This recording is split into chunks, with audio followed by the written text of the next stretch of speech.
మార్కెట్లో ఏ కోర్స్ చేసినా రెండేళ్ల ముచ్చటే. కానీ ఏఐ అండ్ డేటా సైన్స్ నేర్చుకుంటే రాబోయే 10 ఏళ్ల వరకు మీ కెరియర్ కి తిరుగుండదు. అది ఒక్క ఇన్నోమాటిక్స్ తోనే సాధ్యం.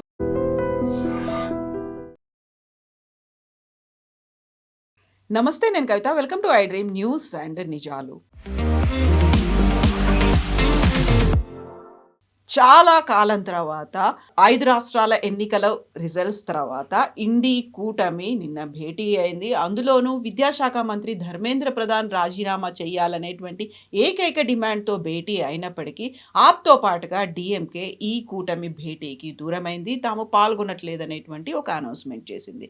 చాలా ఇంట్రెస్టింగ్గా కాక్రోచ్ జనతా పార్టీకి మద్దతు ఇవ్వాలి అనేటువంటి ప్రతిపాదన ఇండి కూటమిలోని కొంతమంది దగ్గర నుంచి వస్తే కాంగ్రెస్ మాత్రం దాన్ని వ్యతిరేకిస్తోంది.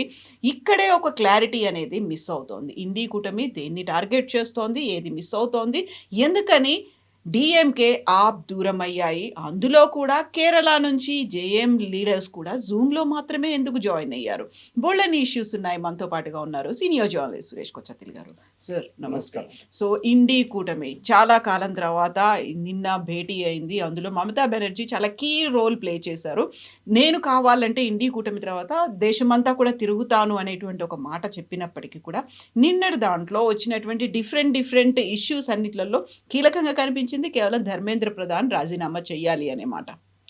అదే మెయిన్గా నిన్న మమతా బెనర్జీ మీటింగ్, ఇండి కూటమి మీటింగ్ కావాలని చెప్పి వాళ్ళ పార్టీలోనే, అంటే మమతా బెనర్జీ వాళ్ళ పార్టీలో 21 మంది ఎంపీలు మొత్తం సీన్ తీసుకెళ్ళిపోయారు కంప్లీట్. నిన్న న్యూస్లో మీరు చూసుంటే కూటమి కన్నా ఎక్కువ న్యూస్ వచ్చింది. నిన్న మమతా బెనర్జీ పార్టీ నుంచి 20 మంది ఎంపీలు వెళ్ళిపోయారు. సపరేట్ బ్లాక్గా కూర్చుంటారు. స్పీకర్ని కలిసి ఒక లెటర్ ఇచ్చారు. 18 మంది ఆన్లైన్ ఫిజికలీ వచ్చి సిగ్నేచర్ చేశారు. ఇద్దరేమో ఆన్లైన్ సిగ్నేచర్ చేశారని చెప్పారు. ఎందుకంటే ఇది 2/3 క్రాస్ చేయాలంటే వాళ్ళ దగ్గర ఉన్న ఎంపీలు 21 మంది ఉండాలి. అండ్ ఒక రాజ్యసభ ఎంపీ రిజైన్ కూడా చేశారు. ఇంకా చాలామంది చేస్తారు. అది కూడా ఇంకా రాబోతుంది. ఇప్పుడు జరిగింది ఏంటంటే, మీరు కూడా చూసుంటారు, మన జరిగిన ప్రొటెస్ట్లో మహువా మొయిత్రా రాలేదు. కల్కట్టాలో మమతా బెనర్జీ ఒక ధర్నా చేస్తే అంటే రాజ్దీప్ సర్దేశా వాళ్ళ వైఫ్ రాలేదు. Sagarika Ghosh, she didn't turn up. So called elitist ఎవరు రాలేదు. వాళ్ళు ఉన్నదాకా ఎంజాయ్ చేసుకున్నారు. రాజ్యసభ ఎంపీ గానో లోక్సభ ఎంపీ గానో మూమెంట్ ట్రబుల్ వచ్చింది కనుక కానీ వాళ్ళందరూ మాయమైపోయారు. బట్ మహువా మొయిత్రా అయితే బీజేపీలో జాయిన్ అవ్వరు కదా. కవర్, కానీ షీ హాజ్ నో చాయిస్. ఎందుకంటే ఇంకా నెక్స్ట్ టైం రాజ్యసభ ఎంపీ కాలేరు ఆమె. సో ఆబ్వియస్లీ మ్యాక్స్ ఒక సీట్ గెలుస్తారు నెక్స్ట్ ఎలక్షన్ ఉంటే కూడా. దాంట్లో ఇప్పుడు ఉన్న అందరూ వెళ్ళిపోతే ఆ సీట్ కూడా రాదు వాళ్ళకి, మమతా బెనర్జీ వాళ్ళ పార్టీకి రాబోయే రాజ్యసభ ఎలక్షన్లో. కానీ ఇప్పుడున్న ప్రాబ్లం ఏంటంటే, ఇండి కూటమిలో చాలా స్టైల్గా అనౌన్స్ చేశారంటే 23 మంది మా పార్టీలో, అంటే ఇండియా అలయన్స్లో మీటింగ్ అవుతున్నారు, ఢిల్లీలో ఉన్నారు. మీరు చెప్పినట్లనే డిఎంకే అటెండ్ కాలేదు, ఆమ్ ఆద్మీ పార్టీ అటెండ్ కాలేదు, శివసేన లాస్ట్ మినిట్లో ఆన్లైన్, అది కూడా ఉద్ధవ్ ఠాక్రే ఆన్లైన్లో అటెండ్ అయ్యారు. జేఎంఎం కూడా వాళ్ళ నడిమిట్లో గొడవ నడుస్తుంది అక్కడ రాజ్యసభ సీట్ గురించి. ఆ కోపంతో వాళ్ళు కూడా రాలేదు, వాళ్ళు ఆన్లైన్లో వచ్చారు. మనం సౌత్ నుంచి స్టార్ట్ చేద్దాం కవిత గారు. ఇండియా అలయన్స్కి ఆపర్చునిటీ ఎక్కడ ఉంది? అలయన్స్ ఎక్కడ ఉంది? అలయన్స్ కదా మోస్ట్ క్రూషియల్ వర్డ్. కేరళలో వీళ్ళిద్దరు కొట్టుకుంటారు, వీళ్ళిద్దరు అక్కడిక్కడ ఆరోపణ చేసుకుంటారు. ఇప్పుడు సిపిఎం ఏమన్నారంటే, నిన్న మీటింగ్లో కూడా చెప్పారంట, దట్ రాహుల్ గాంధీ, మల్లికార్జున్ ఖర్గే వచ్చి మా లీడర్ పినరాయి విజయన్ మీద ఆరోపణ చేశారు, సిబిఐ ఎంక్వైరీ అని చెప్పారు, బీజేపీ బీ టీమ్ అని చెప్పారు, మళ్ళీ మమ్మల్ని ఎందుకు పిలిచారు మీరు మీటింగ్కి అని అడుగుతున్నారు. అది కరెక్ట్ ప్రశ్నే. అది మీరే అన్నారు, అక్కడ అన్నారు. ఇన్ఫాక్ట్ సిపిఎం కూడా అన్నారు. సిపిఎం ఎప్పుడు అంటారంటే, కాంగ్రెస్ ఏమో బీజేపీ బీ టీమ్ అంటారు, వీళ్ళేమో సిపిఎం బీజేపీ బీ టీమ్ అంటారు. అట్లా ఉన్నప్పుడు మళ్ళీ మీరు ఎందుకు అలయన్స్లో ఉన్నారు? బీజేపీతో ఉండాలి కదా. సో అదొకటి. సో కేరళలో అలయన్స్ లేదు. తమిళనాడుకు రండి. తమిళనాడులో డిఎంకే సపరేట్ అయిపోయారు, టీవీకేతో ఉన్నారు. మీరు చూసారా టీవీకే నిన్న మీటింగ్లో ఉన్నారా? లేదు, అటెండ్ అవ్వలేదు. ఎందుకు? మొన్న విజయ్ ఢిల్లీకి వచ్చారు ఫస్ట్ టైం. ప్రధానమంత్రి కలిశారు, హోమ్ మినిస్టర్ని కలిశారు, ఐ థింక్ ఈవెన్ రైల్వే మినిస్టర్ని కూడా కలిశారు అనుకుంటా. కానీ ప్రియాంక గాంధీ, రాహుల్ గాంధీ, సోనియా గాంధీ ఎవరిని కలవలేదు. కలవకుండా వెళ్ళిపోయారు విజయ్. అక్కడే తెలిసిపోతుంది ఆయన ఇంపార్టెన్స్ ఏంటి. కాంగ్రెస్ ఏం చేయలేరు నన్ను అని ఒక యాటిట్యూడ్ వచ్చేసింది తమిళనాడులో. Karnataka only place without alliance పోటీ చేయాల్సింది, వాళ్ళకి ఇంకెవరు లేరు అక్కడ. ఒక టైంలో జేడిఎస్ ఉండే, కానీ ఇప్పుడు జేడిఎస్ బీజేపీతో ఉన్నారు. కుమారస్వామి గారు మంత్రిగా ఉన్నారు. సరే రాజ్యసభ సీట్ అడిగారంట దేవగౌడ గారి కోసం, ఈసారి అడగలేదు, బీజేపీ ఇవ్వరని చెప్పారంట. చాలా ఎందుకంటే ఏజ్ కూడా అయిపోయింది, ఇట్స్ ఓకే యంగ్స్టర్కి ఛాన్స్ ఇద్దామని చెప్పి బీజేపీ వాళ్ళు టికెట్ తీసుకున్నారు ఈసారి. తెలంగాణకు వస్తే ఇక్కడ ఒక ఒంటరిగానే పోటీ చేస్తారు, మ్యాక్సిమం ఎంఐఎంతో పొత్తు ఉంటుంది. అది ఓల్డ్ సిటీ కానీ కొన్ని బయట ఉన్న అసెంబ్లీ సెగ్మెంట్స్లో ఉంటుంది. అది కాకుండా లోక్సభకు వచ్చేటప్పుడు పొత్తేమి ఉండదు వీళ్ళ నడిమిట్లో. ఆంధ్రాలో కాంగ్రెస్ లేదు, టోటల్ అవుట్. ఒడిశాకు వద్దాం, ఒడిశాలో కూడా లేదు కాంగ్రెస్, చాలా మినిస్క్యూల్ ప్రెసెన్స్. అక్కడ నవీన్ పట్నాయక్ పార్టీతోనే టైప్ కూడా ఉండదు అసలు. ఓకే, అది కాకుండా మధ్యప్రదేశ్కి వద్దాం, అక్కడ కూడా టైప్ ఏం లేదు. మహారాష్ట్రలో వీళ్ళ అలయన్స్ ఉందంటే ఉంది, లేదంటే లేదు. Uddhav Thackeray every now and then ఆయన ఏదో ఆరోపణ చేస్తారు కాంగ్రెస్ మీద, సంజయ్ రావుత్ ఆరోపణ చేస్తారు, అక్కడ అలయన్స్ కూడా లేదు. అక్కడ మూడో అలయన్స్ ఉన్నది ఎన్సీపీ ఇప్పుడు చాలా వీక్ అయిపోయింది. అజిత్ పవార్ గారు వెళ్ళిపోయిన తర్వాత బీజేపీ వైపు వాళ్ళ పార్టీ ఇప్పుడు, అంటే ఆయన లేరు, ఆయన పార్టీ కూడా ఇప్పుడు లేరు, ఉన్నారు కానీ వాళ్ళ మా వైఫ్ లీడ్ చేస్తున్నారు. సో అది కూడా అవుట్. గుజరాత్లో Aam Aadmi party minor presence ఉంది, మేజర్ ప్రెసెన్స్ ఇప్పుడు మొన్న జరిగిన మున్సిపల్ ఎలక్షన్లో కూడా మొత్తం కాంగ్రెస్ తీసుకెళ్ళిపోయారు, సారీ బీజేపీ తీసుకెళ్ళిపోయారు, కాంగ్రెస్ సెకండ్ వచ్చారు, చాలా దూరం, లాంగ్ వే సెకండ్. అక్కడ కూడా పొత్తు లేదు. రాజస్థాన్లో లేదు, మధ్యప్రదేశ్లో లేదు, ఉత్తరప్రదేశ్లో సమాజ్వాదీ పార్టీ. నిన్న ఇంట్రెస్టింగ్గా సమాజ్వాదీ పార్టీ చీఫ్ అఖిలేష్ యాదవ్ ఒక స్టేట్మెంట్ ఇచ్చారు ఈ అలయన్స్ మీటింగ్లో. ఆయన ఏమన్నారు, మాకు భయం వేస్తుంది అంటారు. ఇద్దరు చెప్పారు ఈ భయం గురించి, ఇద్దరు మాట్లాడారు. షిబు సోరెన్ కూడా అదే అన్నారు, హేమంత్ సోరెన్ కూడా అదే అన్నారు, మాకు భయం వేస్తుంది. బీజేపీ బీహార్లో గెలిచిన తర్వాత, బెంగాల్లో గెలిచిన తర్వాత మా సంగతి ఏంటనేది నాకు భయం వేస్తుంది అని, భయం అని ఒక వర్డ్ యూజ్ చేశారు. కంప్లీట్గా వైప్ అవుట్ చేస్తుందేమో బీజేపీ అనేది. బికాస్ ఇప్పుడులా కాదు, ఇప్పుడు రాబోయే అసెంబ్లీ ఎలక్షన్ 430 సీట్లు ప్లస్ ఎలక్షన్ జరగబోతుంది యూపీలో. దాంట్లో బీజేపీ ఆల్ అవుట్ ఎఫర్ట్ పెట్టి ఆల్రెడీ స్టార్ట్ చేసేసారు వాళ్ళ campaign. Congress and Samajwadi party మేము పొత్తుగా ఉండాలన్నా లేదా అని ఇంకా డిసైడ్ చేయలేదు. ఇంట్రెస్టింగ్గా మీరు చూస్తే కవిత గారు, యూపీ పక్కన బీహార్లో కూడా పొత్తు ఉందంటే ఉంది. ఇప్పుడు నెక్స్ట్ తేజస్వి మీటింగ్కి వచ్చారని నాకు అనిపించలేదు, నాకైతే వాళ్ళ పార్టీ నుంచి ఎవరైనా పంపించారో తెలియదు, కానీ మేజర్ ఫేస్గా ఆయన లేరు. అక్కడ కూడా వీళ్ళకి డిఫరెన్స్ ఆఫ్ ఒపీనియన్ ఉంది. బీహార్ తర్వాత వెస్ట్ బెంగాల్కి వద్దాం. వెస్ట్ బెంగాల్లో మమతా బెనర్జీ నిన్న వచ్చి ఇండియా అలయన్స్ మీటింగ్లో కూర్చుంది. అదే టైంలో అక్కడ వాళ్ళు పొత్తు లేకుండా అగేన్స్ట్ పోటీ చేశారు ఎలక్షన్లో. అక్కడ వెస్ట్ బెంగాల్ యూనిట్ ఏమో కాంగ్రెస్ అసలు వీరిని అంగీకరించట్లేదు మమతా బెనర్జీని, అధీర్ రంజన్ చౌదరి కానీ ఎవరైనా కానీ. ఈ రాహుల్ గాంధీ ప్రాబ్లం ఏంటంటే ఆయన నేషనల్ లెవెల్లో ఒక లీడర్ అవడానికి ట్రై చేస్తున్నారు. ఈ జూనియర్ లెవెల్ నుంచి వీళ్ళు ఎవరు అంగీకరించట్లేదు. ఎస్పెషల్లీ ఇప్పుడు తమిళనాడులో ఉన్న డిఎంకే బీజేపీతో పొత్తుకెళ్తున్నారని చెప్తున్నారు. ఇండైరెక్ట్ డైరెక్ట్ జరగచ్చు. ఒకవైపు అన్నామలై గారు మనకు తెలిసిందే సపరేట్ పార్టీ పెట్టారు. ఓట్ స్ప్లిట్టింగ్ చేస్తున్నారు. కాంగ్రెస్కు ఉన్నది 5 ఎమ్మెల్యేలు అంతే, 40 సీట్లు ఇస్తే 5 గెలిచారు వాళ్ళు. ఆలోచించండి, ఇది వీళ్ళ పరిస్థితి కాంగ్రెస్. అస్సాంలో ఉందంటే అస్సాంలో కూడా ఏం లేదు, ఏఐయుడితో ఒక టైఅప్ ఉండే అది కూడా పోయింది. మనం పెద్ద స్టేట్స్ చూస్తున్నాం మనం అన్నమాట. సో ఢిల్లీలో లేదు, పంజాబ్లో లేదు, హర్యానాలో లేదు, జమ్మూ కాశ్మీర్లో వాళ్ళిద్దరు నడిమిట్లో ఏదో పోతుంది, కానీ అసలు ఒమర్ అబ్దుల్లా ఈయన అంగీకరించు, కానీ ఆయన నిన్న మీటింగ్కి వచ్చారు ఆయన. మనం చూస్తే ఓవరాల్గా చూస్తే కాంగ్రెస్కి 1-2 స్టేట్లోనే మెయిన్గా అలయన్స్ ఉంది. ఒక పాసిబుల్ అలయన్స్ యూపీలో సమాజ్వాదీ పార్టీతో, ఇంకొక అలయన్స్ జేఎంఎంతో జార్ఖండ్. మిగతా ఎక్కడ వాళ్ళకి మేజర్ అలయన్స్ అనేది లేదు. ఇప్పుడు వీళ్ళు ఏమంటున్నారు, 23 మంది పార్టీని పిలిచారు. ఎవరు? ఎన్కే ప్రేమచంద్రన్, కేరళలో ఒక చిన్న పార్టీ, ఒక ఎమ్మెల్యే కూడా లేదనుకుంటా వాళ్ళకి, ఒకటి కూడా లేదు ఈసారి. అట్లాంటి వాళ్ళు వచ్చి కూర్చుంటున్నారు మీటింగ్లో. ఇట్లాంటి చిన్న పార్టీలు తీసుకొచ్చి కూర్చోబెట్టి మీరు ఏం చేస్తారు? మీకు కావాల్సింది పెద్ద అలయన్స్. మీ దగ్గర ఇండియా అలయన్స్ అని స్టార్ట్ చేసినప్పుడు మీరు సంవత్సరానికి ఒక మీటింగ్ పెడితే ఎవరు వస్తారు? సో ఇమీడియట్గా నెక్స్ట్ మీటింగ్ హైదరాబాద్లో పెడతాం మేము అన్నారు.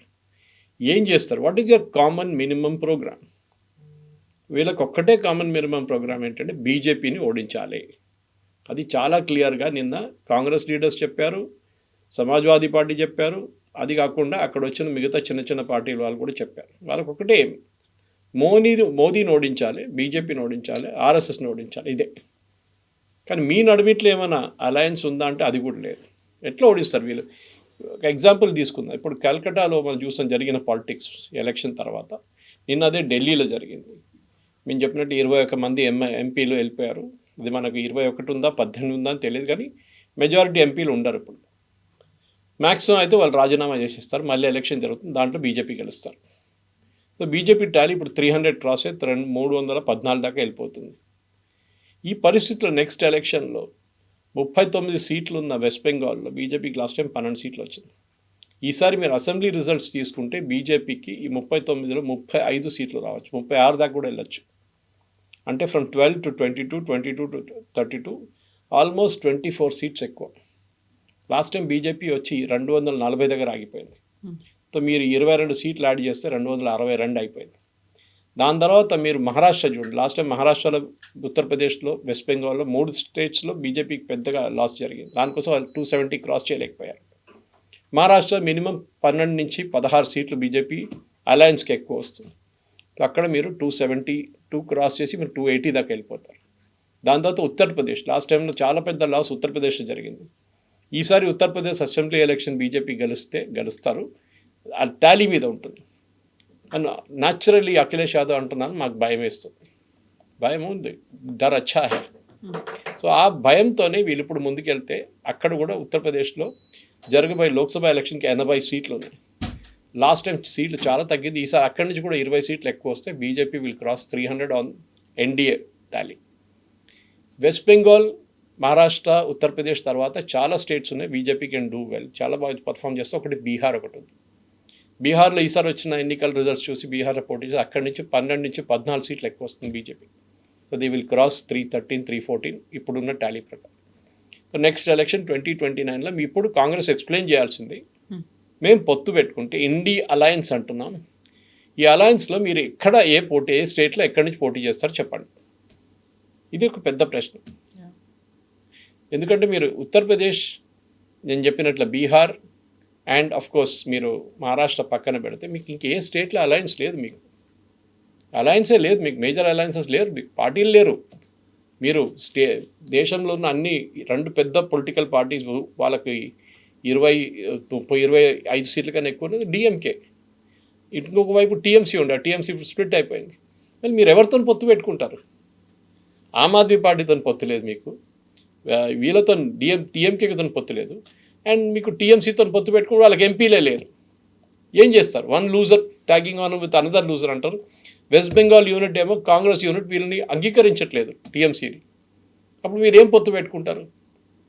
ఇదే జరగబోతుంది. ఇది ప్రాబ్లం ఎక్కడంటే మీరు ఎప్పుడైనా అది బీజేపీ దగ్గర నుంచి నేర్చుకోవాలి. అలయన్స్ పార్ట్నర్స్ ఎంత చిన్న పార్టీ అయినా కానీ వాళ్ళకు ఒక్క పొజిషన్ ఇచ్చి ఏదో ఒక మినిస్టర్షిప్ ఇచ్చి కూర్చోబెట్టుకుంటారు. మీకు గుర్తుంది, మటువా కమ్యూనిటీ అని చెప్పి కమ్యూనిటీ ఉంది బెంగాల్లో, మనం మాట్లాడడం దేనికన్నా హిందూ కమ్యూనిటీ, బంగ్లాదేశ్ నుంచి వచ్చిన వాళ్ళు 1 కోటి మంది ఉన్నారు వాళ్ళు. దాంట్లో ఆల్మోస్ట్ ఒక 5,000 మందికి సిటిజన్షిప్ ఇప్పుడు ఇచ్చారు, ఇప్పుడు ఇస్తున్నారు, మొదలుపెట్టారు ప్రాసెస్ సిఏఏ కింద. వాళ్ళ దాంట్ నుంచి ఎలక్ట్ అయిన ఒక ఎంపీ బీజేపీ యూనియన్ క్యాబినెట్లో ఉన్నారు. ఆలోచించండి, మోదీకి అక్కర్లేదు యాక్చువల్లీ, ఈ need not take them also, ఎందుకు తర్వాత చూసుకుందాం, అంత ఇప్పుడు సిటిజన్షిప్ కూడా ఇవ్వలేగా, తర్వాత ఇచ్చిన తర్వాత చూసుకొని చెప్పచ్చు, కానీ he had taken them. So caste balancing అనేది చాలా కేర్ఫుల్. ప్లేసెస్ లైక్ యూపీ కానీ బీహార్ కానీ క్యాస్ట్ సెలెక్షన్ మీద మీరు ఎలక్షన్ ఎట్లా గెలుస్తారని తెలిసిపోదు. ప్రాబ్లం అది. ఇప్పుడు మీరు చెప్పండి, రాజస్థాన్లో సచిన్ పైలట్ నిన్న కూడా అశోక్ గెహ్లోట్ ఆయన్ని మళ్ళీ కావాలని చెప్పి ఇన్సల్ట్ చేశారు. నిన్న ఏదో ఒక రోజు ఆయన కూడా బయటకు వచ్చేస్తారు, కానీ ఆయనకి బీజేపీకి అక్కర్లేదు. ఇప్పుడు వాళ్ళు కంఫర్టబుల్ పొజిషన్లో ఉన్నారు రాజస్థాన్లో. మధ్యప్రదేశ్లో కమల్నాథ్, ఎక్సెప్ట్ కమల్నాథ్, వాళ్ళకి లీడర్స్ లేరు. ఛత్తీస్గఢ్లో వాళ్ళ దగ్గర అజిత్ జోగి గారు ఇప్పుడు లేరు, they are also they finished. ఒరిస్సాలో సేమ్ కేస్. సో ప్రతి స్టేట్లో మీరు ఒక లీడర్ లేకుండా కూర్చున్నారు. మీరు ఏం పొత్తు పెట్టుకుంటారు? మహారాష్ట్రలో ఎక్స్ప్లెయిన్ చేయమని చెప్పండి, ఏం పొత్తు పెట్టుకుంటారు, ఎట్లా పొత్తు పెట్టుకుంటారు? కొంకణ్ నుంచి ఎన్ని సీట్లు ఇస్తారు, విదర్భ నుంచి ఎన్ని సీట్లు తీసుకుంటారు, మరాఠవాడ నుంచి ఎన్ని సీట్లు తీసుకుంటారు, Mumbai city and suburbs and north, that is towards Gujarat, north Maharashtra, మీరు ఎన్ని సీట్లు పొత్తు పెట్టుకుంటారు? క్లారిటీ లేదు వాళ్ళకి. This is the problem with Congress. మీరు ఒక టాప్ డౌన్ అప్రోచ్ పెట్టి ఒక పెద్ద ఇండియా అలయన్స్ పెట్టి అందరు కూటమి ఇట్లా చేయగలుగుతారు. చంద్రబాబు నాయుడు గారు ఒక టైంలో ఉన్నారు, నితీష్ కుమార్ గారు ఉన్నారు, వీళ్ళు ఇప్పుడు ఇద్దరు లేరు పిక్చర్లో. డిఎంకే కూడా ఉన్నారు, డిఎంకే కూడా లేరు. So you are lost all your allies. ఎందుకంటే ఈ ఓవర్ బేరింగ్ యాటిట్యూడ్ రాహుల్ గాంధీది, నేనే లీడర్, మమతా బెనర్జీ చెప్పగానే ఆయనకు భయం వేస్తుంది. ఇప్పుడు that I will be the leader, I will be the opposition leader. Mamata Banerjee ఎక్కడైనా ఎలక్షన్ గెలిచింది అనుకోండి, లాస్ట్ ఎలక్షన్ వెస్ట్ బెంగాల్లో, she would become the India alliance chief. అది రాహుల్ గాంధీకి భయం ఉండేది, కానీ ఆయన కూడా ఒక రిలీఫ్ వచ్చేస్తుంది, ఇప్పుడు గెలవలేదు కదా. I think it's alliance without a future. ఎందుకంటే వీళ్ళకి ఒకటి మీరు గుర్తుపెట్టుకోవాలి, దేవగౌడ గారు ఉన్నప్పుడు కానీ, చంద్రశేఖర్ గారు ఉన్నప్పుడు కానీ, ఐకే గుజరాల్ గారు ఉన్నప్పుడు కానీ, ఈవెన్ నరసింహరావు గారు ఉన్నప్పుడు కానీ ఒక కామన్ మినిమం ప్రోగ్రామ్ అని ఒకటి ఉండే. మీకు గుర్తుంటుంది, హర్కిషన్ సింగ్ సుర్జీత్, ఈవెన్ ఎల్కే అద్వానీ గారు అలయన్స్లో ఉన్నప్పుడు, వాళ్ళు లెఫ్ట్తో అలయన్స్లో ఉన్నప్పుడు, పొత్తున్నప్పుడు వాళ్ళు మీట్ అయితే ఒక ఫోర్ట్ నైట్ అంటే నెలకు 2 సార్లు మీట్ అవుతుండే ఈ కామన్ మినిమం ప్రోగ్రామ్ని చాకౌట్ ఇంప్లిమెంట్ చేయడానికి. ఇప్పుడు వీళ్ళకి కామన్ లేదు, మినిమం లేదు, ప్రోగ్రామ్ లేదు. అదే ఉంది ఈ ఇండియా అలయన్స్కున్న ప్రాబ్లం. వాళ్ళకి ఒక్కటే అలయన్స్ అంటే మోదీ గారికి గతి దింపాలి, ఆయన్ని ఎలక్షన్ గెలవనీయకూడదు. మీ వైపు నుంచి ఏమైనా ఉందా? మా వైపు నుంచి ఏం లేదు, మోదీ గారు గెలవకూడదు నెక్స్ట్ ఎలక్షన్. ఇదొక్కటే వాళ్ళకి ఉన్న ఒకటే ప్రోగ్రామ్ అన్నమాట. ఇప్పుడు మాకు భయం అవుతోంది అనేటువంటి ఒక మాట అంటే, మేము ఎక్కడ అక్కడ లూజ్ అయిపోతామో, లేకుంటే మాకు అక్కడ ఉన్నటువంటి నెంబర్ తగ్గిపోతుందో అనుకున్నప్పుడు, అక్కడ మోదీ దాన్ని హైజాక్ చేస్తున్నారు, టేక్ ఓవర్ చేసుకున్నారు అనే దాంతో పాటుగా అక్కడ ఉన్నటువంటి ఆ 2 రీజనల్ పార్టీలు కూడా మెల్లిమెల్లిగా దాంట్లో ఉన్న పబ్లిక్లో ఉన్నటువంటి ఇంట్రెస్ట్ తగ్గిపోతుంది, లేకుంటే వాళ్ళకు ఉన్నటువంటి ప్లేస్ ఏదైతే ఏరియా ఫైట్ చేశారో ఆ డొమైన్ కూడా కోల్పోతున్నారు అనుకున్నప్పుడు, మళ్ళీ అక్కడ రీజనల్ పార్టీలను స్ట్రెంగ్తెన్ చేయాలి అనేటువంటి ఒక థాట్ కూడా వచ్చింది. లేకుంటే అందరం కలిసి మళ్ళీ ముందుకు ఎలా వెళ్ళాలి, దేశం అంతా ముందుకు ఉండాలి అనేటువంటి ఒక మాట, దాంట్లో కూడా ఒక ఏకాభిప్రాయం అనేది రాలేదు. ఎందుకంటే మీరు చూడండి, తేజస్వి యాదవ్ తీసుకుంది బీహార్లో ఎలక్షన్ కన్నా ముందు క్యాండిడేట్ సెలక్షన్ కోసం వీళ్ళు ముగ్గురు ఢిల్లీకి వచ్చారు. తేజస్వి, వాళ్ళ నాన్నగారు, అమ్మగారు ముగ్గురు వచ్చారు. I think sister also came, Misa కూడా వచ్చింది. వాళ్ళకి ఒక హియరింగ్ ఉండే కేసుది, ఇండియన్ రైల్వేస్లో ఒక కేసు ఛార్జ్ షీట్ ఉండే, దానికోసం వచ్చారు. యాక్చువల్లీ వచ్చినప్పుడు వీళ్ళు అక్కడ 3 రోజులు ఉన్నారు ఢిల్లీలో. అప్పుడు బీహార్ ఎలక్షన్ కన్నా ముందు క్యాండిడేట్ సెలక్షన్ కోసం రాహుల్ గాంధీని కలవాలని. రాహుల్ గాంధీ కలవలేదు, అపాయింట్మెంట్ ఇవ్వలేదు 3 రోజులు. మొన్న సిద్ధరామయ్యకి అదే చేశారు ఆయన. లాస్ట్ ప్రియాంక వాద్రా కలిసి ఇష్యూ సెటిల్ చేశారు, కలవలేదు 3 రోజులు. దాని తర్వాత సడన్గా కొలంబియాకి వెళ్ళిపోయారు. సో పొలిటిక్స్ అనేది ఒక పార్ట్ టైం బిజినెస్ కాదు కవిత గారు, it's a full time job. ఒకసారి మీరు పొలిటిక్స్లో దిగితే నేను వారం కొంటాను, ఒక వారం బయటికి వెళ్తానంటే కాదు. మీరు మీ పార్టీని లీడ్ చేయాలంటే మీరు అక్కడే ఉండాలి. ఇప్పుడు నిన్న జాన్ బ్రిటాస్ కానీ వీళ్ళందరూ టెలివిజన్ డిబేట్స్ చూశాను నేను, ఈవెన్ అక్కడ పార్టిసిపేషన్ చూశాను నేను. వాళ్ళు ఏమన్నారంటే, మీ కేరళకు వచ్చి మీరు ఎందుకు పినరాయి విజయన్ని తిట్టారు, మీరు ఎందుకు చెప్పారు Pinarayi Vijayan is totally corrupt, మళ్ళీ మాతో ఇప్పుడు పొత్తులు ఇక్కడ కూర్చుంటున్నారు మీరు alliance, don't you feel ashamed? మీకు ఒక పాలసీ ఉండాలి కదా. సరే వీళ్ళని విలువను అసలు సిపిఎంని అని చెప్పి ఎక్స్క్యూజ్ ఏంటంటే, మాకు స్టేట్ లెవెల్లో సపరేట్ పాలిటిక్స్ ఉంది, నేషనల్ లెవెల్లో సపరేట్ పాలిటిక్స్. అట్లా జరగదు. సిపిఎం ఇప్పుడు ఉన్న ఒక 1 మెయిన్ స్టేట్ ఒకటే కేరళ. అక్కడ వెళ్ళి మీరు Pinarayi Vijayan correct is corrupt, doubt లేదు దాంట్లో. కానీ మీరు నేషనల్ లెవెల్లో కూడా you should stick to that allegation. మీరు క్లియర్గా చెప్పాలి జాన్ బ్రిటాస్కి, దట్ లుక్ బాస్, మీ లీడర్ ఇస్ కరప్ట్, ఆయన వ్యతిరేకంగా సిబిఐ ఎంక్వైరీ మేమే డిమాండ్ చేశాం, మేమే సిబిఐ ఎంక్వైరీ కోసం పర్మిషన్ కూడా ఇస్తున్నాం, మీరెందుకు భయపడుతున్నారు? అది ప్రాబ్లం ఏంటంటే, ఇదే ప్రాబ్లం వెస్ట్ బెంగాల్లో జరిగింది. వెస్ట్ బెంగాల్లో సిపిఎం, కాంగ్రెస్, టీఎంసీ సపరేట్గా పోటీ చేశారు. ఒకరికేమో 2 సీట్లు వచ్చి, ఒకరికి 1 సీట్ వచ్చింది. ఆలోచించండి, ఇది పరిస్థితి. అండ్ మమతా బెనర్జీ పాప 80 సీట్లు ఆగిపోయింది, ఇప్పుడు 80లో చాలామంది వెళ్ళిపోయారు. సో అక్కడ మీరు రీజనల్ లెవెల్లో మీరు పొత్తు పెట్టుకోకపోతే, ఈవెన్ జిఎంఎం తీసుకోండి, ఇప్పుడు రాజ్యసభ ఎలక్షన్ ఉంది, అక్కడ 2 సీట్లు ఉన్నాయి, గెలవచ్చు ఈజీగా. అంటే 1 సీట్ కాంగ్రెస్కి, 1 సీట్ జేఎంఎంకి. జేఎంఎం చేశారు, 2 సీట్లు పెట్టేశారు వాళ్ళు. కాంగ్రెస్ వైపు నుంచి ఒక ఇండిపెండెంట్ క్యాండిడేట్ని పెట్టారు. ఇప్పుడు ఏం జరగబోతుంది చూడండి తమాషా. ఇప్పుడు ఆ ఓట్ స్ప్లిట్ అయితే బెనిఫిట్ బీజేపీకి వస్తుంది. అఫ్కోర్స్ వాళ్ళు క్యాండిడేట్ పెట్టలేదు అనుకో, కానీ బెనిఫిట్ వస్తుంది వాళ్ళు. ఇదే ఓడిపోతారు, క్యాండిడేట్ ఓడిపోతారు, ఇద్దరు జేఎంఎం క్యాండిడేట్స్ గెలుస్తారు. మళ్ళీ మీరు ఢిల్లీలో కూర్చొని పొత్తు అంటారు. మళ్ళీ మీరు you should demonstrate, you walk your talk అంటారు ఇంగ్లీష్లో. మీరు అలయన్స్లో ఉన్నప్పుడు మీరు సాక్రిఫైస్ చేయడానికి నేర్చుకోవాలి. First point is that. మీ వైపు నుంచి ఓకే, నేను బిగ్ బ్రదర్, నేను family, the head of family, నేను చూసుకుంటాను, నేను మా వైపు నుంచి కొంచెం సాక్రిఫైస్ ఉంటుంది. లేదు, మేము సాక్రిఫైస్ చేయం, మీరే సాక్రిఫైస్ చేయాలంటే వాళ్ళు చేయరు వాళ్ళు. And this is the principal problem. ఇది మీకు అలయన్స్ అని నేర్చుకోవాలంటే నరసింహారావు గారి దగ్గర నుంచి నేర్చుకోవాలి. ఆయన ఒక మైనారిటీ గవర్నమెంట్ నడిపించారు. For that might even Manmohan Singh minority government నడిపించారు, వాళ్ళకి మెజారిటీ లేకుండే, కానీ వాళ్ళు రెగ్యులర్గా కన్సల్ట్ చేస్తుండే వాళ్ళు అలయన్స్. అది సిపిఎం ఉండొచ్చు, సిపిఐ ఉండొచ్చు, మిగతా పార్టీస్ ఈవెన్ టీఎంసీ ఉండొచ్చు ఆ టైంలో, కానీ వీళ్ళు చేయట్లేదు. ఇది ప్రాబ్లం అనమాట. తో ఇప్పుడు మోదీ గవర్నమెంట్ వచ్చి 12 సంవత్సరాలు అవుతుంది. మీరు వాళ్ళని నెక్స్ట్ ఎలక్షన్లో గెలవకుండా ఉండడానికి మీరు ఏం చేస్తారు? What is your strategy? Dharmender Pradhan రాజీనామా చేయాలన్నారు. ఓకే, వెస్ట్ బెంగాల్లో పేపర్ లీక్ అయింది కదా, టీచర్ సెలక్షన్ పేపర్ లీక్ అయింది కదా, చాలా స్టేట్స్లో లీక్ అయింది, ఇంక్లూడింగ్ తెలంగాణలో లీక్. రాజీనామా చేశారు ఎవరైనా? I'm also not a supporter Dharmendra Pradhan. I think చాలా ఇన్ఎఫిషియంట్ ఆయన ఇన్ దాట్ మ్యాటర్. కానీ ఇక్కడ జరిగింది ఏంటంటే, అఫ్ కోర్స్ మన అందరు తెలుసు, అదొక బ్యూరోక్రటిక్ ల్యాబ్స్ ఉండే చాలా మటుకు. మాఫియా లాగా ఉంది. మాఫీ ఇప్పుడు కాదు, ఈ మెడికల్ ఎగ్జామ్ అనే ఒక మాఫియా అప్పటి నుంచే ఉంది. దీన్ని వ్యతిరేకించే వాళ్ళు, సపోర్ట్ చేస్తున్న వాళ్ళు ఇద్దరికి దాంట్లో ఒక ఎయిమ్ ఉందన్నమాట. దీనికన్నా ముందు మీకు గుర్తుంటుంది, తమిళనాడు నుంచి నీట్ ఎగ్జామ్ వ్యతిరేకత చాలా ఉండే ఎక్కువ. ఎందుకంటే తమిళనాడులో ఉన్న most of the medical colleges politicians చేతిలో ఉంది. వాళ్ళు ఒక్కొక్క సీటు ₹1 కోటి, 2 కోట్లు, 3 కోట్లు అమ్ముకుంటారు ఆ టైంలో. ఇప్పుడు అది 5 కోట్లు, 10 కోట్లు వేలు ఒకటి ఉంటుంది. నీట్ వచ్చిన తర్వాత ఆ బిజినెస్ మొత్తం పోయింది వాళ్ళ చేతి నుంచి, except for bit of NRI quota and management quota, మిగతా అంతా పోయింది వాళ్ళ దగ్గర నుంచి. అది కూడా నీట్ ర్యాంకింగ్ మీద ఉంటుంది. దానికోసం వ్యతిరేకించారు. కోచింగ్ మాఫియా అన్నారు, అదన్నారు, రూరల్ స్టూడెంట్స్కి లేదన్నారు. వీళ్ళు సీట్లు అమ్ముకోవడానికి ట్రై చేశారు. 3 లాంగ్వేజ్ పాలసీ తీసుకొచ్చారు సిబిఎస్ఈ వైపు నుంచి. కన్సల్టేషన్ చేయకుండా చేయకూడదు. టీచర్లు లేరు, సుప్రీంకోర్టు కూడా చెప్పారు, it's a good thing. Mother tongue నేర్చుకోవాల్సింది నేను కూడా సపోర్ట్ చేస్తాను. కేరళ నుంచి వచ్చిన నేను తెలంగాణలో వచ్చి ఇక్కడే చదువుకున్న, స్కూల్ నుంచి ఇక్కడే ఉన్నాను నేను. First 3 years I studied in Marathi medium school. Next 10th దాకా I studied in proper middle school, model high school, Osmania university. కానీ నేర్చుకున్నాను కదా లాంగ్వేజ్. సెకండ్ లాంగ్వేజ్ తెలుగు ఉండే నాది, దానికన్నా ముందు మరాఠీ ఉండే నా లాంగ్వేజ్, సెకండ్ లాంగ్వేజ్. హైదరాబాద్లో ఉండి కాచిగూడలో ఉన్న మరాఠీ స్కూల్లో నేర్చుకున్నాను. ఎక్కడున్నా కానీ you have to learn the local language, అది కంపల్సరీ. కానీ దానికి ఇన్ఫ్రాస్ట్రక్చర్ క్రియేట్ చేయాలి. మార్కింగ్ సిస్టమ్ పెట్టారు సిబిఎస్ఈది. సో మీరు ఆపర్చునిటీస్ ఇస్తున్నారు అలయన్స్కి. ఇప్పుడు సిజేపీ గురించి మాట్లాడారు మీరు. కాంగ్రెస్ ఎందుకు వ్యతిరేకిస్తున్నారు? కాంగ్రెస్ జనతా పార్టీకి కూడా సపోర్ట్ చేద్దాము అనే, ప్రజా ఉద్యమాల్లో మనం కూడా పార్టిసిపేట్ చేద్దాము అనే మాట. ఫస్ట్ డే వీళ్ళు ప్రొటెస్ట్ ఆర్గనైజ్ చేశారు జంతర్ మంతర్లో. కాంగ్రెస్ వాళ్ళు ఎవరు రాలేదు. ఎందుకు?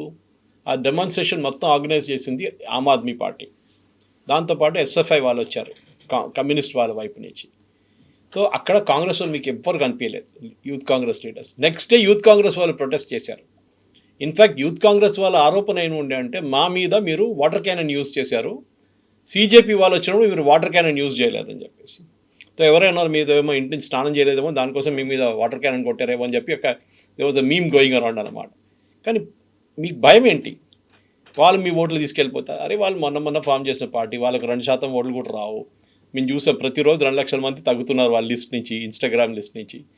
మీరు you should concentrate on serious politics. ప్రతి సీటు మీద కవిత గారు బీజేపీ పోటీ చేస్తారు. ఒక మున్సిపల్ సీటు కూడా వాళ్ళు ఒక లోక్సభ ఎలక్షన్ లాగా పోటీ చేస్తారు. ఆ సీరియస్నెస్ ఉండాలి. Candidate selection, campaign, voter list. ఇప్పుడు కూడా అంటున్నారు, నేను ఒక స్టేట్మెంట్ ఇష్యూ చేశారు, యాక్చువల్లీ నాకు నవ్వొచ్చింది. ఈవెన్ చాలామంది, Rajdeep Sardesai also, even Barkha Dutt was laughing at it. మేము సిజిఐ, చీఫ్ జస్టిస్ ఆఫ్ ఇండియాకి ఒక లెటర్ రాయబోతున్నాం. ఏం రాస్తారు? దట్ ఎలక్ట్రల్ రోల్స్ అంతా చేసిన పని అంతా తప్పు, ఓటర్ చోరీ జరిగింది, ఎలక్ట్రల్ సిస్టమ్ అంతా ఫ్రాడ్. మొన్ననే సుప్రీంకోర్టు జడ్జ్మెంట్ ఇచ్చారు, చాలా డీటెయిల్ జడ్జ్మెంట్ ఇచ్చారు. ఎన్నోసార్లు చెప్పారు SIR is the correct process, దాంట్లో తప్పేం లేదు. మళ్ళీ మీరు దాని మీద అరిగిపోయిన రికార్డ్ లాగా అదే పట్టుకొని మీరు తమిళనాడులో గెలిచారు కదా, విజయ్ గెలిచినారు కదా, అక్కడ మీరు ఆరోపణ చేశారా ఓట్ చోరీ జరిగిందని? అక్కడ చేయొచ్చు కదా. స్టాలిన్ ఓడిపోయారు, స్టాలిన్ చేయలేదే. ఆయన ఓపెన్గా సెట్ ఓకే వి లాస్ట్. ఆయన ఇన్ఫాక్ట్ ఆయన కాన్స్టిట్యున్సీకి వెళ్ళి, ఓడిపోయిన కాన్స్టిట్యున్సీకి వెళ్ళి ఊరేగి తీసున్నారు. Same thing happened. మీకు చూసారు మీరు కేరళలో, పినరాయి విజయన్ ఓడిపోయారు. ఏం చేశారు అక్కడ? ఆయన అన్నారా నేను రాజీనామా చేయను, ఓట్ చోరీ జరిగింది. ఇన్ఫ్యాక్ట్ అక్కడున్న థామస్ ఉన్నాడు, వాళ్ళ పార్టీని ఒక ఎమ్మెల్యే కొడన్నాడు, ఆయన అన్నారు SIR process is the reason why CPM lost in Kerala. Congress leader అన్నారు ఇది, and is a very senior Congress leader. అక్కడ చాలామంది ఫేక్ ఓటర్స్ ఉండే కేరళలో, ఆల్మోస్ట్ 18 లక్షల మందిని, అక్కడ చాలా తక్కువ compare to all India level. Bihar లాంటి ప్లేస్లో 68, మీరు ఈవెన్ వెస్ట్ బెంగాల్కి వస్తే ఆల్మోస్ట్ 97 లక్షలు. కేరళలో 18 లక్షల మందిని తీశారు, ఎందుకంటే పాపులేషన్ చిన్నది అక్కడ. అప్పుడు కూడా కాంగ్రెస్ లీడర్స్ అంటున్నారు ఎస్ఐఆర్ ప్రాసెస్తోనే సిపిఎం ఓడిపోయారు ఈసారి, ఎందుకంటే ఫేక్ ఓటర్స్ని అన్ని తీసేశారు ఎలక్షన్ కమిషన్. కానీ నేషనల్ లెవెల్లో ఇదే పార్టీ లీడర్లు అక్కడ ఢిల్లీలో కూర్చొని అంటున్నారు SIR process is ఫ్లాడ్, SIR process తీసిన దాని ప్రకారమే బీజేపీ వెస్ట్ బెంగాల్లో గెలిచారు. కానీ తమిళనాడులో బీజేపీ ఎందుకు గెలవలేదు అది చెప్పట్లేదు, కేరళలో బీజేపీ ఎందుకు గెలవట్లేదు ఎస్ఐఆర్తో అది అక్కడ చెప్పరు. అక్కడ గెలిచిన పార్టీలు కంప్లైంట్ చేయట్లేదు, వాళ్ళు అప్రిషియేట్ చేస్తున్నారు. తమిళనాడులో మీ డిఎంకే కూడా చెప్పలేదు, as it is I'm repeating that. కానీ మీకు ఎప్పుడు వెనెవర్ యూ ఫీల్ లైక్ మీకు అప్పుడు మీరు ఓడిపోతే అప్పుడు ఎస్ఐఆర్, లేకుంటే ఓట్ చోరీ, లేకుంటే ఈవీఎం. మీరు అమర్ అబ్దుల్లా చాలా క్లియర్గా చెప్పారు, ఓడిపోతే ఓడిపోయా అని చెప్పి అంగీకరించండి, యాక్సెప్ట్ చేయండి, accept it like a mature politician and say sorry we made a mistake. The problem is 99 election ఓడిపోయారు రాహుల్ గాంధీ ఇప్పుడు దాకా. అంటే ఆయన పోటీ చేసింది కాదు, ఆయన లీడ్ చేసిన ఎలక్షన్, బై ఎలక్షన్తో సహా 99 ఓడిపోయారు. యూ షుడ్ రియలైజ్ మీరు ఒక లయబిలిటీ అయిపోతున్నారు ఈ పార్టీకి. మీ ఇక్కడున్న లీడర్స్, తెలంగాణలో లీడర్స్ కానీ కర్ణాటకలో లీడర్ మీ భజన పాడతారు, రేపు మిమ్మల్ని పక్కన జరిపితే మీ పక్కన వచ్చి కూర్చున్న ప్రియాంక వాద్రా భజన పాడతారు వాళ్ళు. This is the culture of party where individual led కాకుండా ఏంటి ఫ్యామిలీ లెడ్ పార్టీ అయిపోతే ఇదే జరుగుతుంది. ఇప్పుడు మీరు బీజేపీ వైపు చూడండి, ఏం చెప్పినా కానివ్వండి, ఈవెన్ సిపిఎం చూడండి, వాళ్ళు ఎవరికి భజన వాడరు. వాళ్ళ పార్టీలో ఒక పార్టీ ప్రెసిడెంట్ ఉంటారు, ఒక స్ట్రాంగ్ హోమ్ మినిస్టర్ లాగా అమిత్ షా లాగా ఉంటారు, ఒక ప్రధానమంత్రి ఉంటారు, ఒక డిఫెన్స్ మినిస్టర్ ఉంటారు, రీజనల్ లీడర్స్ ఉంటారు. సిపిఎంలో కూడా అంతే. మీరు చూడండి, వాళ్ళ వైపు నుంచి ఉన్న ఒక చీఫ్ మినిస్టర్ పినరాయి ఉన్నారు, అక్కడ పార్టీ జనరల్ సెక్రటరీ ఉన్నారు, అట్లనే స్టేట్ యూనిట్స్ ఉంది, చాలా మట్టుకున్నారు. ఇప్పుడు కూడా బుద్ధదేవ్ భట్టాచారి ఇక్కడ ఉన్నారు. సో వాళ్ళు ఎక్కడ భజన పాడరు. వీళ్ళ దాంట్లో ఏంటంటే భజన పాడాల్సి వచ్చింది, అక్కడే వీళ్ళ ప్రాబ్లం ఉంది. They should get out of that individualistic family led tradition. మొన్న బహుశా మనం డిస్కస్ కూడా చేసాం ఇది. ఈయన రామచంద్ర గుహ హూజ్ పక్కా ఏం చెప్తారు Gandhi Nehru family supporter, open supporter. ఆయన పర్సనల్ కూడా చెప్పారు. ఆయన అన్నారు మనకి ఇంటర్వ్యూలో కరణ్ థాపర్తో that I have lost faith in Rahul Gandhi. ఆయన ఎలక్షన్ గెలవలేరు, is not a prime ministerial material. ఆయన రిలక్టెంట్ పొలిటీషియన్గా ఉన్నప్పుడు ఆయన్ని సోనియా గాంధీ గుంజి తీసుకొచ్చారు ఆయన్ని పాలిటిక్స్లో. ఇదే ఆరోపణ అని కాదు, ఇదే ఒపీనియన్ రాజీవ్ గాంధీ గారు కూడా మీద కూడా చెప్పారు. ఇందిరాగాంధీ సంజయ్ గాంధీ చనిపోయిన తర్వాత ఫ్యామిలీలోనే ప్రైమ్ మినిస్టర్ పోస్ట్ ఉంచుకోవాలని చెప్పి రాజీవ్ గాంధీని తీసుకొచ్చారు ఆయన. And Rajiv Gandhi was also reluctant politician. ఆయన రిలేటివ్లీ క్లీన్ ఉండే, కానీ బోఫోర్స్ వచ్చిన తర్వాత ఆయన మీద కూడా ఆరోపణలు వచ్చినాయి. బోఫోర్స్లో డబ్బులు సంపాదించారు ఈ ఫ్యామిలీ అని చెప్పి, అది ఇంకో స్టోరీ సపరేట్. అది కానీ మనం చూడాల్సింది ఏంటంటే ఒక అలయన్స్ ఉన్నప్పుడు మీరు ఎప్పుడైనా కానీ అలయన్స్లో సాక్రిఫైస్ చాలా ఇంపార్టెంట్. మీరు మెయిన్ పార్టీగా ఉన్నప్పుడు మీరు దిగి రావాలి అండ్ సే సారీ, మేము మీకు కావాలంటే 10 సీట్లు ఎక్స్ట్రా ఇస్తాం, 5 సీట్లు ఎక్స్ట్రా ఇస్తాం. అది కాకుండా తమిళనాడు అది చెప్పారు. ఇప్పుడు సర్వనన్ అని చెప్పి డిఎంకే స్పోక్స్ పర్సన్ మాట్లాడి చెప్పారు, ఒక్క ర్యాలీలో కూడా రాహుల్ గాంధీ స్టాలిన్తో క్యాంపెయిన్ కలిసి చేయలేదు. ఎందుకు? వాళ్ళ పార్టీ వైపు నుంచి ఉన్న అబ్జెక్షన్, మాకు ఇచ్చిన సీట్లు సరిపోలేదు, మాకు ఇంకా ఎక్స్ట్రా సీట్లు ఇవ్వాలి. ఇచ్చిన తర్వాత మీరు 5 సీట్లే గెలిచారు మీరు. ఓకే, బీజేపీ పరిస్థితి ఇంకా దారుణం. వాళ్ళ పాపం వాళ్ళకి గెలవాల్సిన సీట్లు ఇవ్వలేదు, వాళ్ళకి కోయంబత్తూరు లాంటి ప్లేస్లో సీట్లు ఇవ్వలేదు. That is the strong area. Kanyakumari strong area BJP, అక్కడ కూడా ఇవ్వలేదు. సో అట్లాంటి పరిస్థితుల్లో మీరు as a party leader, alliance పార్ట్నర్గా యూ షుడ్ బి ఒక మేజర్ పార్టీస్ని తీసుకోండి ఫస్ట్ మీ వైపు. మాయావతి ఎక్కడుంది చెప్పండి కవిత గారు? నేనైతే చూడలేదు నిన్న దాంట్లో మీటింగ్లో, ఆమె పేరు కూడా కనిపించలేదు నాకు. ఒక టైంలో యూపీ ముఖ్యమంత్రిగా ఉన్న మాయావతి ఈజ్ నోవేర్ టుడే. ఎందుకు? ఇదే మమతా బెనర్జీ ప్రాబ్లం ఆమెకు కూడా ఉండే, ఒక నెవ్యూ ప్రాబ్లం ఉండే. అక్కడ ఆడొచ్చి కోట్లు కూడా సంపాదించాడు ఆయన, పార్టీని తీసి బయటపడేసింది ఆమె, కానీ మళ్ళీ తీసుకోవాల్సి వచ్చింది. టుడే మమతా బెనర్జీ ముస్లిం జాతవ్, ఆమె యాదవ్ కాదు, Jatav vote bank gone, finished. అది ఏ రోజు పోయిందో Mamata Banerjee is out totally. ఒక టైంలో రాజస్థాన్లో 5 సీట్లు గెలిచారు మాయావతి వాళ్ళ పార్టీ. ఇప్పుడు ఏమైంది? బహుజన్ సమాజ్ పార్టీ ఇప్పుడు ఏమైంది? ఎక్కడ పోయింది? ఎక్కడ లేకుండా పోయినారు వాళ్ళు. సో మీరు అలయన్స్లో ఉన్నప్పుడు కూడా మీరు నేర్చుకోవాల్సి. ఒక టైంలో సమాజ్వాదీ పార్టీ అండ్ మాయావతి అలయన్స్లో ఉన్నారు, ఒక టైంలో ఉత్తరప్రదేశ్లో సమాజ్వాదీ పార్టీ కాంగ్రెస్ అలయన్స్లో ఉన్నారు, ఇంకోసారి ఇద్దరు సపరేట్గా పోటీ చేశారు. ఎప్పుడు చేసినా కానీ మీరు ఆ పాత సిస్టమ్కి వెళ్ళలేరు. ఎందుకంటే you have gone against the UP based philosophy. ఏంటి, అక్కడ హిందుత్వ రాజకీయమే నడుస్తుంది ఇప్పుడు. మీరు యాక్సెప్ట్ చేయాల్సింది అది. అది కాకుండా మీరు చూస్తుంటారు అస్సాంలో గెలిచిన 19 ఎమ్మెల్యేల్లో 18 మంది ముస్లిమ్స్ కాంగ్రెస్ది. అక్కడ మీకు తెలిసిపోతుంది దట్ హిందూస్ మీకు వ్యతిరేకంగా ఓటేశారు. వెస్ట్ బెంగాల్లో ఇంకేం జరగలేదు కవిత గారు. బంగ్లాదేశ్లో ఏం జరిగింది చూసి భయపడి హిందువులు ఓటేశారు, అంతే. ఇంకేం ఎక్స్ప్లెనేషన్ లేదు. సో కానీ వీళ్ళ అలయన్స్గా ఉండాలంటే మెయిన్ స్టేట్స్ తమిళనాడు, మహారాష్ట్ర, రాజస్థాన్, మధ్యప్రదేశ్, ఒరిస్సా, బీహార్, వెస్ట్ బెంగాల్, ఈ states and Uttar Pradesh of course, ఈ స్టేట్స్లో మీరు స్ట్రాంగ్ అలయన్స్ లేకుంటే మీరు గెలవలేరు. దాంట్లో వీళ్ళకి అలయన్స్ పార్ట్నర్స్ ఎక్కడ లేని states Rajasthan, Madhya Pradesh, Chhattisgarh and to certain extent బీహార్లో కూడా ఉందంటే ఓకే, ఆర్జేడీ ఉన్నారు, కానీ వాళ్ళకి అసలు ఇంట్రెస్ట్ లేదు కాంగ్రెస్తో. లాస్ట్ టైం కొట్లాడి తీసుకున్న సీట్లు వాళ్ళు కాంగ్రెస్ దగ్గర నుంచి.